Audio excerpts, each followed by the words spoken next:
નમસ્કાર દર્શક મિત્રો, હું છું પલ્લુનેજીયા. સંપૂર્ણ ન્યૂઝમાં આપનું સ્વાગત છે. બનાસકાંઠામાં પંડિત દીનદયાળ ઉપાધ્યાયની જન્મજયંતિ નિમિત્તે ગુજરાત વિધાનસભાના અધ્યક્ષ શંકર ચૌધરીએ ટીમ ડીમા ગામમાં શ્રમદાન કર્યું હતું. શ્રી ધરણીધર મંદિર ખાતે સ્વચ્છતા હી સેવા અભિયાન અંતર્ગત આયોજિત કાર્યક્રમમાં તેમણે ભાગ લીધો હતો. આ પ્રસંગે શંકરભાઈ ચૌધરી ગ્રામજનો સાથે સંવાદ સાધ્યો હતો. તેમણે જણાવ્યું કે રાજ્ય સરકારે નવો જિલ્લો અને ધરણીધર ડીમા તાલુકો બનાવીને સરહદી વિસ્તારના નાગરિકોને વિકાસની નવી દિશા આપી છે. સ્વચ્છતા અભિયાન દરમિયાન વિધાનસભા અધ્યક્ષે મંદિર પરિસરની સફાઈમાં સક્રિય યોગદાન આપ્યું હતું. આ કાર્યક્રમમાં સ્થાનિક નાગરિકો પણ મોટી સંખ્યામાં જોડાયા હતા. આજરોજ શ્રી બનાસ કમલમ ખાતે પંડિત દીનદયાળ ઉપાધ્યાયની જન્મજયંતિ નિમિત્તે બનાસકાંઠા જિલ્લા ભાજપ અધ્યક્ષ કીર્તિસિંહ વાઘેલાની અધ્યક્ષતામાં આત્મનિર્ભર ભારત કાર્યક્રમનો શુભારંભ કરવામાં આવ્યો હતો. કાર્યક્રમને રૂપરેખા આપતા અધ્યક્ષે જણાવ્યું કે આત્મનિર્ભર ભારત કાર્યક્રમ આજે પંડિત દીનદયાળ ઉપાધ્યાયની જન્મજયંતિ 25 સપ્ટેમ્બરથી દેશભરમાં શરૂ કરવામાં આવ્યો છે.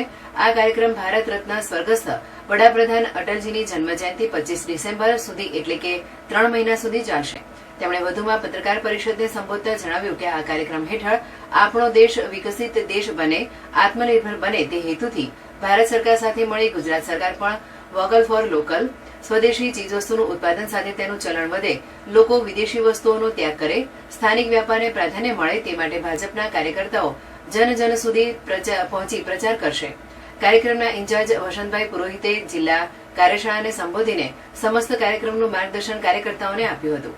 આ કાર્યક્રમમાં જિલ્લા ભાજપના મહામંત્રી સંજયભાઈ બ્રહ્મભટ્ટ, શ્રેયાંસભાઈ પ્રજાપતિ, પાલનપુર ધારાસભ્ય અનિકેતભાઈ ઠાકર, બનાસ બેંકના ચેરમેન ડાયાભાઈ પિલિયાતર સહિત જિલ્લાભરમાંથી અપેક્ષિત આગેવાનો અને કાર્યકર્તાઓ ઉપસ્થિત રહ્યા હતા. ભારતીય જનતા પાર્ટી દ્વારા આજે 25મી સપ્ટેમ્બર પંડિત દીનદયાળ ઉપાધ્યાયજીની જન્મજયંતિ, આ પ્રસંગે સમગ્ર દેશમાં આત્મનિર્ભર ભારત કાર્યક્રમનો શુભારંભ કરવામાં આવ્યો છે અને જેનું સમાપન 25મી ડિસેમ્બર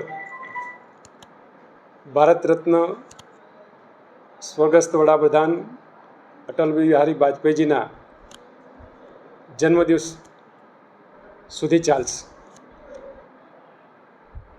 આપણો દેશ વિકસિત ભારત બને, આપણો દેશ વિશ્વગુરુ બને, એ માટે આપણા દેશના લોકપ્રિય વડાપ્રધાન આદરણીય શ્રી નરેન્દ્રભાઈ મોદી સાહેબના નેતૃત્વની અંદર ભારત સરકાર અને ગુજરાત સરકારની પ્રશંસનીય કામગીરી છે, જેના લીધે આજે એક સમયનું ભારત જે દેશને દુનિયામાં એક ગરીબ દેશ તરીકે ઓળખાતો હતો, એ દેશ આજે વિકસિત ભારત બનવા માટે જઈ રહ્યો છે અને દુનિયાની ચોથા નંબરની આર્થિક તાકાત ભારત બન્યું છે. આવનારા દિવસોની અંદર ભારત દુનિયાનું ત્રીજા નંબરનું અર્થતંત્ર બને, ભારત વિશ્વગુરુ બને, એ માટે દેશના પ્રધાનમંત્રી આદરણીય શ્રી નરેન્દ્રભાઈ મોદીએ વોકલ ફોર લોકલ, સ્વદેશી ચીજ વસ્તુઓનું ઉત્પાદન અને વપરાશ માટે પણ લોકોને અપીલ કરી છે. આપણો દેશ એ આત્મનિર્ભર બને એ માટે ભારતીય જનતા પાર્ટીએ આ કાર્યક્રમ સતત 3 મહિના માટે ચલાવવાની છે. આ કાર્યક્રમ એ હું માનું છું કે ભારતીય જનતા પાર્ટીનો કાર્યક્રમ એ ભારતીય જનતા પાર્ટી પૂરતો સીમિત નથી, પણ ભારત માટેનો કાર્યક્રમ છે.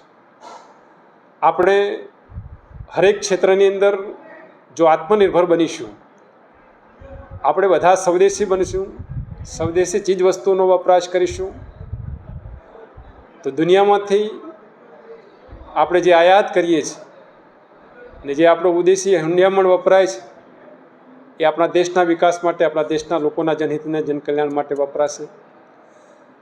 આપણા દેશ પાસે શક્તિઓ એટલી બધી છે, સાથે સાથે કુદરતી સંપદાઓ પણ એટલી બધી છે કે આપણે હરેક ક્ષેત્રની અંદર હરેક ચીજ વસ્તુઓનું ઉત્પાદન કરવાની શક્તિ અને ક્ષમતા આપણામાં છે. આપણે જોયું છે કે જ્યારે 2020માં કોરોના આવ્યો હતો અને એ વખતે કોરોના નામની કોઈ પણ દવા, રસી કે ઇન્ફ્રાસ્ટ્રક્ચર આપણી પાસે નહોતું. પણ આદરણીય પ્રધાનમંત્રીજી, આદરણીય શ્રી નરેન્દ્રભાઈ મોદી સાહેબનું આહવાન કે આત્મનિર્ભર બનવું જોઈએ, તો થોડા જ સમયની અંદર આપણા વૈજ્ઞાનિકોએ કોરોનાની રસીનું સંશોધન કર્યું, આપણા ઉદ્યોગપતિઓએ એનું ઉત્પાદન કર્યું અને આપણું વહીવટી તંત્રના માધ્યમથી 150 કરોડ જનતાને આપણે વેક્સિન આપીને લોકોને બચાવવાનું એક ભગીરથ કાર્ય કર્યું હતું. સાથે સાથે દુનિયાને પણ આપણે મદદ કરી હતી. મિત્રો, આ આત્મનિર્ભર ભારતની તાકાત છે. આવનારા દિવસોની અંદર ભારત આત્મનિર્ભર ભારત બને, આવનારા દિવસોની અંદર ભારત વિકસિત ભારત બને, એ સંકલ્પ આદરણીય મોદી સાહેબનો છે. એ સંકલ્પને સાકાર કરવા માટે, સફળ બનાવવા માટે અમારી સૌ ભારતીય જનતા પાર્ટીની કાર્યકર્તાઓની ટીમ એ તાલુકે જશે, ગામડે ગામડે જશે, હરેક વ્યક્તિ સુધી જઈ જન જન સુધી આ વિચારને પહોંચાડી અને આત્મ ભારત બનાવવા માટેના અથાગ પ્રયત્નો અમારા ભારતીય જનતા પાર્ટીના કાર્યકર્તાઓ કરશે અને આગામી દિવસોમાં ભારત એ આત્મનિર્ભર બનશે. અમારો